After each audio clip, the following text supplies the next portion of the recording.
Assalamualaikum warahmatullahi wabarakatuh. Perkenalkan, nama saya Widi Pangastuti. Saya dari Universitas Pendidikan Indonesia, jurusan Pendidikan IPS.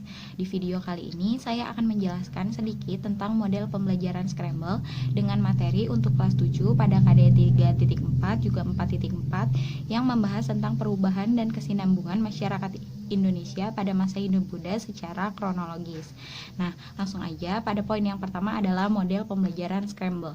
Apa sih model pembelajaran Scramble? Model pembelajaran Scramble merupakan salah satu model pembelajaran yang dapat melatih konsentrasi, kecepatan, serta ketepatan siswa dalam berpikir. Model ini mengajak siswa untuk menjawab soal atau menyelesaikan soal yang mana jawabannya telah disusun secara acak. Nah, bentuk dari model pembelajaran Scramble ini sendiri merupakan bentuk permainan acak kata, kalimat, ataupun paragraf. Nah, menurut Sohimin dalam bukunya ada 4 macam bentuk dari model pembelajaran Scramble. Yang pertama adalah Scramble kata, yang kedua adalah Scramble kalimat, yang ketiga adalah Scramble wacana, dan yang terakhir adalah Scramble paragraf. Nah, sebenarnya pada dasarnya keempat model atau bentuk dari model pembelajaran Scramble ini adalah sama, di mana kartu soal dan kartu jawaban telah disediakan sebelumnya, tetapi kartu jawaban telah disusun secara acak dan peserta didik hanya tinggal menyusun kembali jawaban dari kartu jawaban yang telah diacak sebelumnya. Nah, setelah disusun secara rapi dan benar, maka akan membentuk sebuah jawaban yang akan menjawab soal tersebut. Nah, kemudian adapun sintaks atau langkah-langkah dari model pembelajaran ini terdapat 6 fase. Fase yang pertama adalah stimulus atau stimulation. Fase yang kedua adalah identifikasi masalah atau identifikasi masalah ataupun problem statement. Nah, fase yang ketiga adalah pengumpulan data atau data collection. Yang keempat adalah pengolahan data atau data processing. Yang kelima pembuktian yaitu verification. Yang keenam adalah menarik kesimpulan atau generalization. Nah, pada langkah-langkah model pembelajaran ini, yang pertama adalah guru membuat terlebih dahulu kartu soal dan kartu jawaban yang mana sesuai dengan tujuan pembelajaran yang diharapkan. Setelah itu, guru kembali menjelaskan materi yang akan dijelaskan terlebih dahulu di dalam kelas. Setelah materi rampung untuk dijelaskan, maka tahap selanjutnya adalah guru membagikan kartu soal dan kartu jawaban tersebut kepada siswa, dan siswa mengerjakan kartu soal tersebut sesuai dengan durasi yang telah ditetapkan oleh guru. Nah, tahap terakhir adalah guru meminta siswa untuk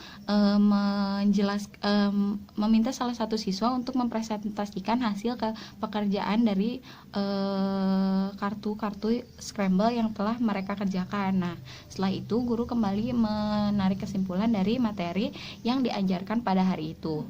Nah, setelah itu adapun kelebihan dan kekurangan dari model pembelajaran ini adalah kelebihannya adalah model pembelajaran ini dapat meningkatkan semangat belajar serta meningkatkan motivasi belajar dari peserta didik itu sendiri. Nah, setelah yang kedua adalah rasa kompetitif di antara para siswa. Setelah itu pembelajaran ini juga sangat menyenangkan sehingga siswa tidak akan bosan di kelas. Nah, kekurangannya adalah model pembelajaran ini hanya pada tahap C1 atau mengingat materi yang telah diajarkan sehingga tidak terlalu mendalam dan hanya dasar-dasarnya saja. Sekian untuk penjelasan dari model pembelajaran Scramble. Selanjutnya saya akan menjelaskan tentang materi terkait dengan perubahan dan kesinambungan masyarakat Indonesia pada masa Hindu-Buddha secara kronologis. Nah, poin yang pertama adalah asal-usul dari agama Hindu dan Buddha.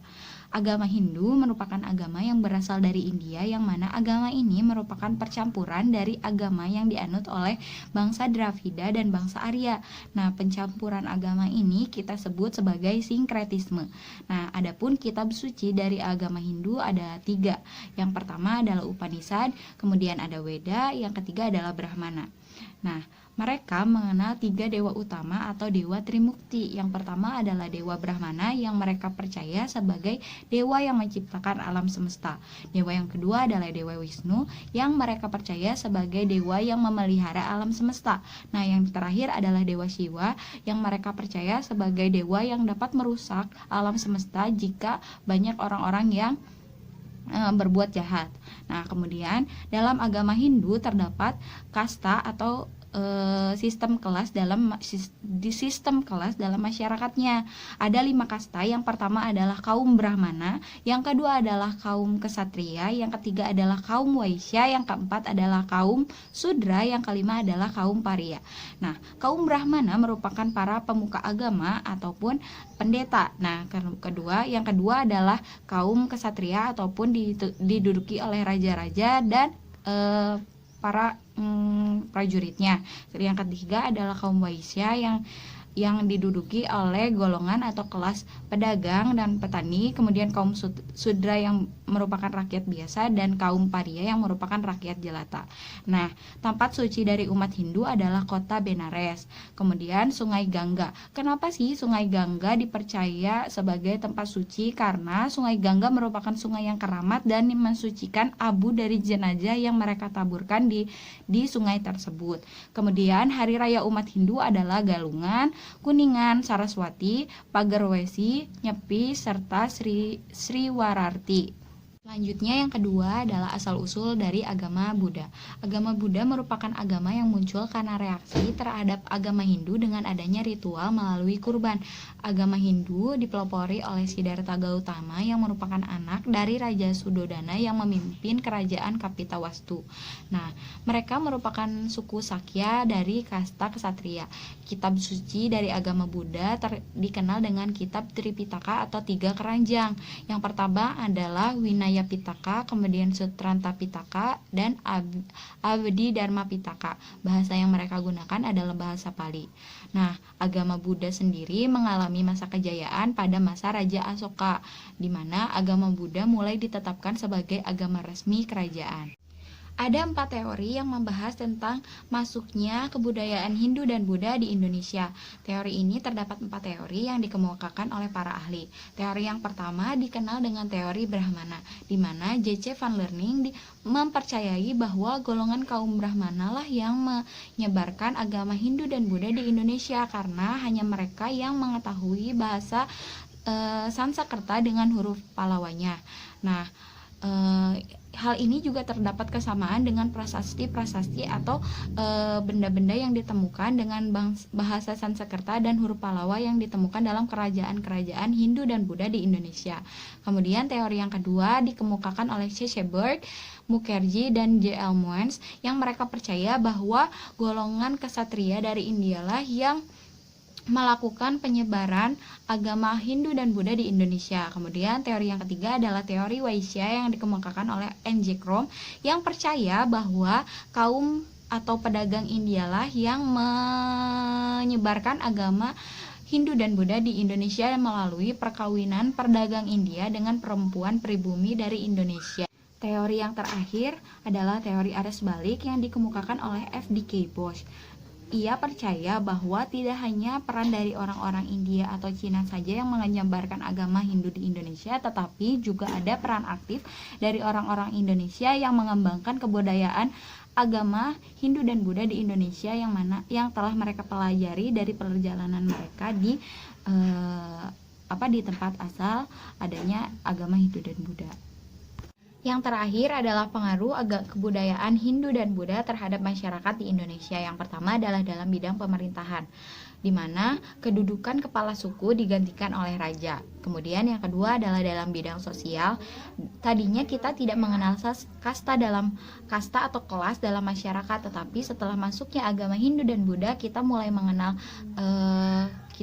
mengenal kasta seperti kasta Brahmana, Ksatria, Waisya, Sudra, dan Pariya. Kemudian dalam bidang ekonomi tentu saja adanya jalur dagang antara India Indonesia dengan Cina. Terus adapun dalam bidang agama tentu saja tidak hanya kebudayaan yang masuk, tetapi agama yang mereka bawa juga mulai kita dengan banyaknya masyarakat atau orang-orang India yang menetap di kita pada masa perdagangan tersebut, mereka mulai memperkenalkan agama mereka kepada masyarakat kita. Kemudian ada bidang kebudayaan. Nah, yang pertama adalah seni bangunan, seni rupa, dan seni aksara. Nah, pada seni bangunan kita mengenal candi dengan adanya stupa dan ukiran-ukiran yang merupakan khas dari unsur India. Tetapi ada juga perpaduan ataupun akulturasi yang mana kita sudah mengenal punden berundak. Nah, seperti yang kita tahu bahwa akulturasi ini sangat lekat dengan adanya candi-candi yang ada di Indonesia, di mana merupakan perpaduan di antara kebudayaan Indonesia dengan kebudayaan India. Nah, kemudian seni rupa dan seni ukir. Nah, dalam hal ini kita bisa melihat seni rupa yaitu mematung ukiran atau memahat pada sebuah candi yang mana merupakan khas dari kebudayaan atau pengaruh dari Hindu-Buddha. Kemudian yang terakhir adalah sastra dan aksara.